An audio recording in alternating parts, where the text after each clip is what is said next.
Kia ora, Graham Bloxham. Thank you so much for being here with me and taking the time out of your day. I wanted to start by asking you about the Graham Bloxham origin story.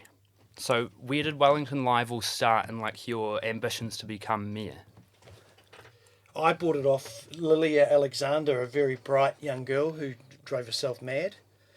Right. She couldn't keep up with it.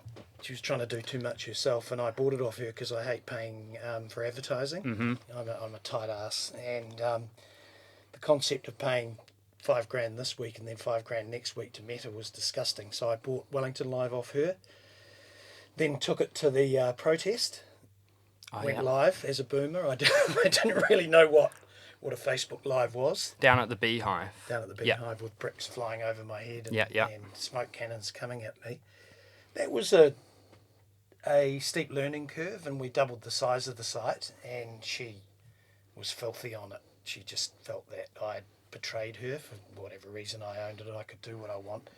She then spent the next couple of years trying to destroy it with a whole lot of people. I just think that people didn't like a site that big, that audience that big, being in the hands of a person. Yeah. And I got it. We've grown it. It's now magnificent. And the origins of it is just came out of her energy for Wellington earthquakes, fires. She's a magnificent person. She's really clever, but she just, I suppose, was unable to go to the next level. Well, the level that I saw. Yeah, I see. Yeah. You're running against a former political party leader and an incumbent councillor with a lot of power. What makes you, a content creator, a better choice than those two primary candidates, Andrew Little and Ray Chung? I guess I'm a fool. I bring my energy and I bring my honesty, and I'm going to peel back the layers of what I believe are nepotistic.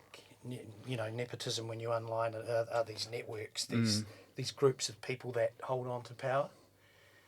And I think Wellington needs a fresh take. It needs to be peeled back, and it needs cost cut. I mean, I bump into elderly people all the time, and I know of a couple that have actually sold their house and moved out because they can't afford the rate. So costs are too high. There's no ambition. The brand of Wellington NZ is dead.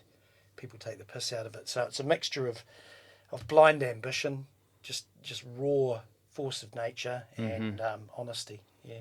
Right, I see.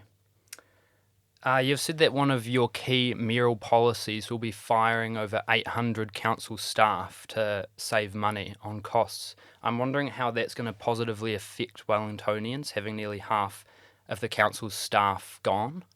Well, if they don't go, Wellington will suffer.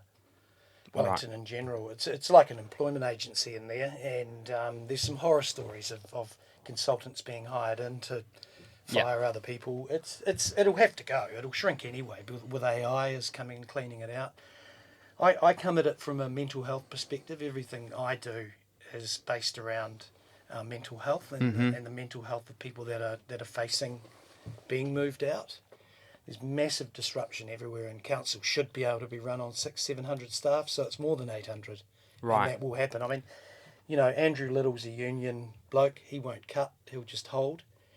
That's his religion, and I will cut because it has to cut, and that's the only way the city can go forward.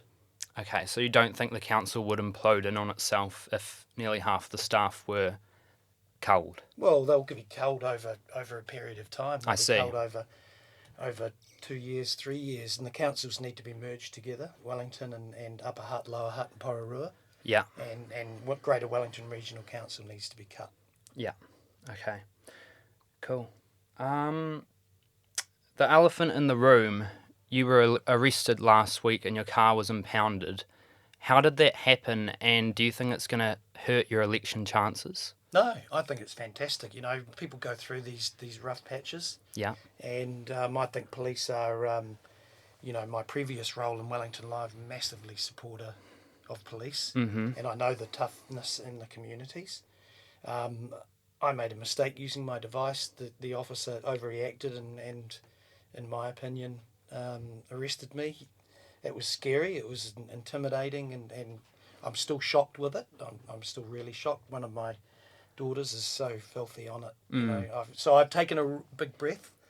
I suppose it slowed me down. It's made me reflect on that incident. I still support police, no hard feelings. It was a mistake. It's something that I'll have to face up to, and hopefully, well, I will definitely learn from it. Yeah.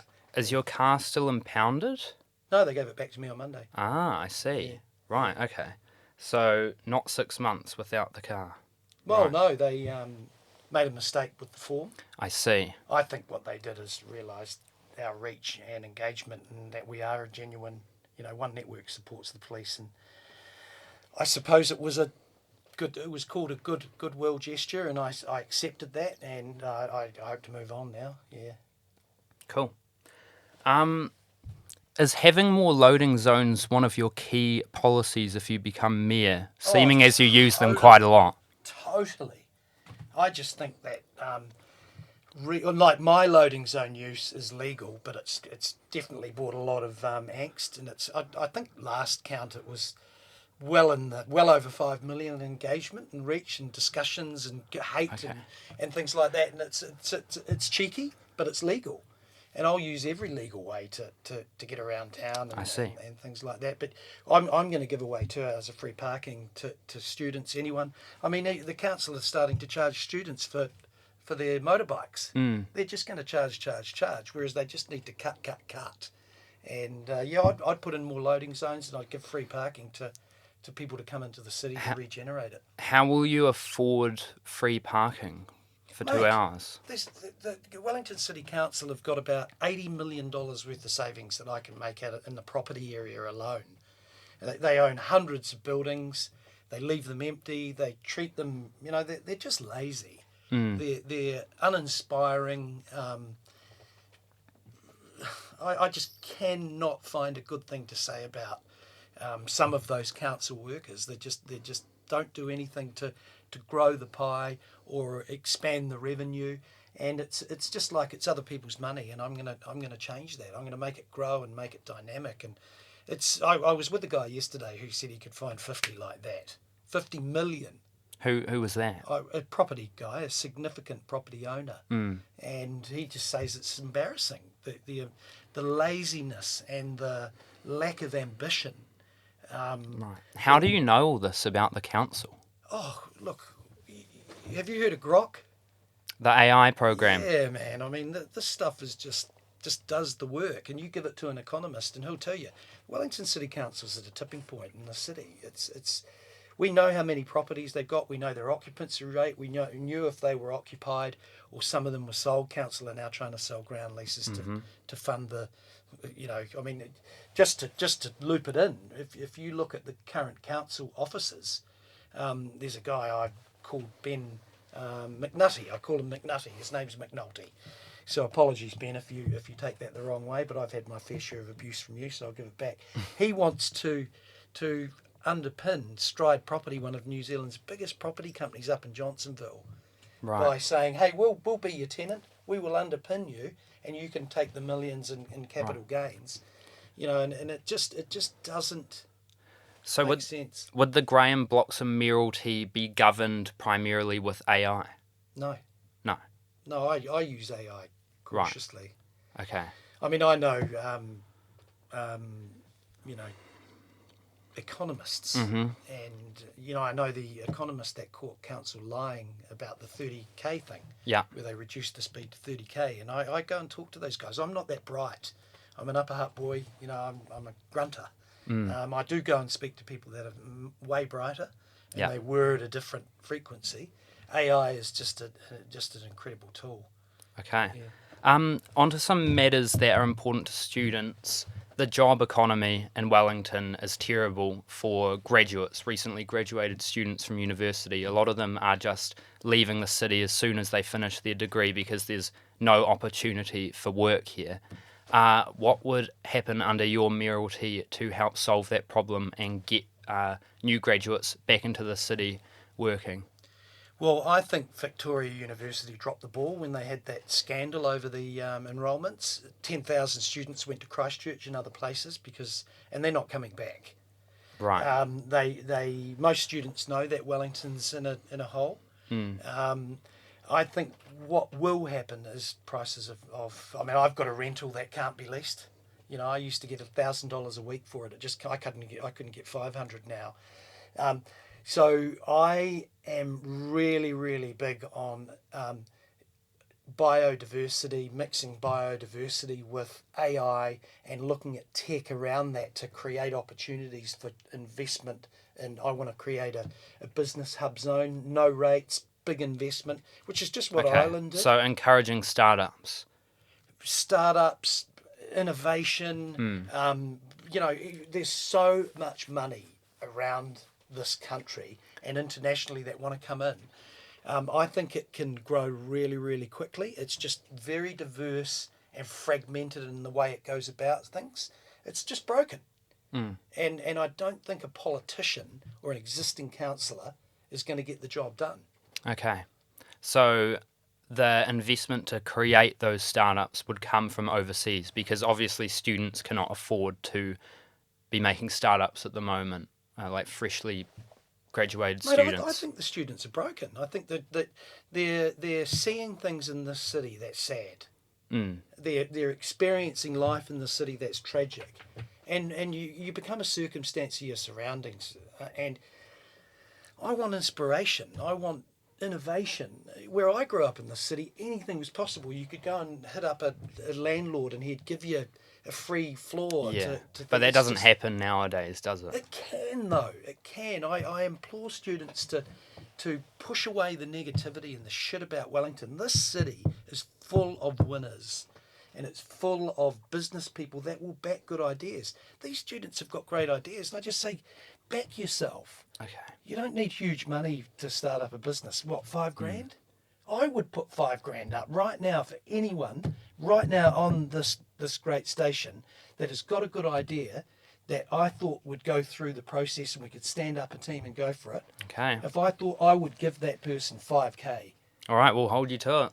Oh, bring it on. Cool. Bring it on. Okay, public transport. Students are getting crushed by public transport prices to get to and from university. Fares have just gone up incredibly high. How could you bring those down? Just cut Greater Wellington Regional Council, merge it in with the councils and lose massive cost. It's being run by duplicitous sort of organisations. Okay. I know that there are massive costs in there that don't need to be there, and I know that's a longer term thing. I think today, right now, I just don't have answers other than trying to cut those costs, those legacy costs. Yeah, sorry, you've just caught me a bit on the hop there. I don't have the answer, but yeah. So it sort of seems like your policies are quite Trumpian, quite isolationist, and putting Wellington first. You're for shrinking our councils and our local regional councils, culling large numbers of staff, similar to the Department of Government Efficiency over in the United States. Would you say that's sort of how your mayoralty would be? On steroids. Yeah, we got to, for the students to get ahead and create a base to grow from, we've got to cut the shit out. There's so many wealthy nepotistic groups and people that have been sucking on the tit of Wellington. I mean, I bought a house for $1 million. It's now worth $2 million. I didn't do anything.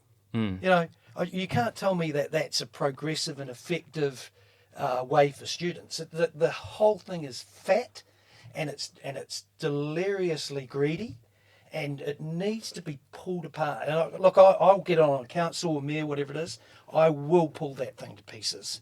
Students need, and people that have opportunities or ideas need a decent base. They can't. The step is about this high now. Even to buying a house. Yes. Even to getting on a bus. Going buying a beer is $14. It's just wrong. That's because the rates are so high and the council is so greedy and it's got all those networks. The steps can't be lowered for students to come back to Wellington and grow until that is pulled to pieces. I'm going to pull it to pieces outside of council and inside council. You're going to shred it like pulled pork. Mate, I'll throw it at the wall and let it fall down on the plate, and the stuff that falls down on the plate will go with. Okay. Bold statements there. I wanted to circle back. You have to be bold. Yeah, I wanted to circle back to your statements about how students are sort of having a negative stance on Wellington and that their surroundings are causing them to be the problem. Is that what you think? If I told you your hair was fantastic and that really looks good, your hair's fantastic, and that short haircut that you got's fantastic, and you look fucking great, and excuse my French, in that hair, No, we allow profanity on this. you'd start to believe it. If I told you enough that you were a great interviewer and I felt really, really comfortable in this interview and I really would love to do this more often, this is a great environment, you would start to believe it. What students are hearing right now is it's too expensive. It's a city that you can't live in. It's got bus problems. It's got cycle lane problems. We actually got the best biodiverse capital and the best bones of any city in the world. But I just have to stop you there because I do agree with you.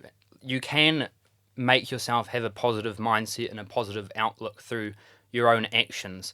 But it's not like those things aren't true. Students have no money in their bank accounts. They've got loans going past $40,000 up to past $100,000.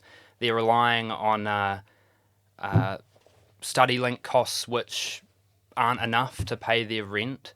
Like, these issues do exist, so you do have to address them instead of just saying the outlook inside your mind has to change. Well, I think the outlook inside your mind is critical in everything you do. It's absolutely essential in your viability as a human, whether you're old, medium, or a student. Yeah. And I think, I just think there's a lack of ambition, and students are being driven by a narrative that sucks. And I was always open to being innovative, getting with other people together and thinking about ways to go. I mean, if you're struggling with the bus fare, that's a small amount of money. It might be $200 a month. That's a tiny fraction of money compared to what you could make if you went on. We didn't have the internet when I was a student. We didn't have AI. We can trade. You can get your phone and go online and start selling things as a student. Now, that's income earning revenue opportunities that students have that they may lack confidence in. But if you lack confidence, you can work on it. I mean, I don't see these amounts of money as being really, really detrimental to step change. Okay. I may be getting it wrong that it's tough, and I know what a loan of 40 grand is to student loans, and I think that's a privilege. I think that's a bloody privilege to have that to get ahead. But the ambition and the character of a student now needs to all students need to pick up their game, because I've spoken to many on the way up here today, and I'll continue. I think my future lies with students. Right. But Purchasing Salient magazine? Oh mate, I'd buy it if I could. I've tried to buy student magazines before and got wiped out by. It's a very, very strong, unified magazine, Salient. But I don't know. I'm rabbiting on about hope, enthusiasm, determination, and you've got the internet. Use it. Okay. What do you say to people that tell you you've got no chance of winning this election? Well, I listen to them. I mean, people told me I had no chance of turning Wellington Live into, New Zealand's biggest social media audience, and I think that was a fluke. I think because audiences moved from mainstream media to devices and social media that had a certain amount of luck with it and natural audience moves. I think massive numbers of people are going to see my honesty and my focus on cutting costs as not something that possibly should be looked at. It's like, if we don't do it, we are effed. Okay. Because this city is in a tipping point. It's believe in me, believe in my integrity, believe in my honesty when I say I'm going to go in there and make a change, because if it doesn't change, it won't. It'll shrink. We'll be picked in. You say honesty, but when you posted about your arrest, you immediately took the post down and said it was fake news, which you now say it did happen. Is that honest? Oh, do you know what happened, Fergus? You told me just before. Mate, I tell you what happened. When you're in a mainstream media bubble, you have to get ahead of it. And if I was promoting Wellington, I would get ahead of any negative stories. What happened there is I had to do that to get ahead of it. And Okay. my phone was pinging, so I quickly put it into a site. I know how to work social media. I then deleted it, and then my good friend Ethan from the Herald asked me, and I said, the photo that's gone up is fake. So as mayor, would you lie to get ahead of negative stories? No, absolutely. But I thought that's what you just said. No, I said it was fake because the story that I'd seen was fake. Okay. The photo of the car on the back of the trailer was fake. I see. Vic Deals is basically a bottom feeding site. Right. And they AI generated, do you think? I wouldn't have a clue what it is, but it was fake. And I told him that. Okay. I would definitely not lie. I mean, this is the integrity of the city. Yeah, we'll leave that there. Just for the last question, I thought maybe you could talk into the camera and just in a few sentences explain how students particularly should vote for you as mayor and why you would be the best choice out of all the candidates. Hello, I've got daughters. They've students. One came here and one is in Christchurch, sadly, because she felt Christchurch was a better place. I would ask for your vote because I understand what it's like to be doing it tough, not have money. I've run out of money many times and I've been innovative. I would ask you to be innovative and courageous and think about using all your tools. I wouldn't be afraid. I'd walk towards the bus fare, Busageddon or whatever it was, and look at that as opportunities. You've got the internet, high-speed AI. Be courageous. Just be courageous for Wellington, because I know that you are. I know it's a lovely, awesome environment. A vote for me is a vote for lower costs and a better ground game for you to grow and for your family and friends to grow. Okay. Thank you so much, Graham Bloxham, for coming in today and taking the time out of your day to talk to us. All the best with the campaign. Thank you.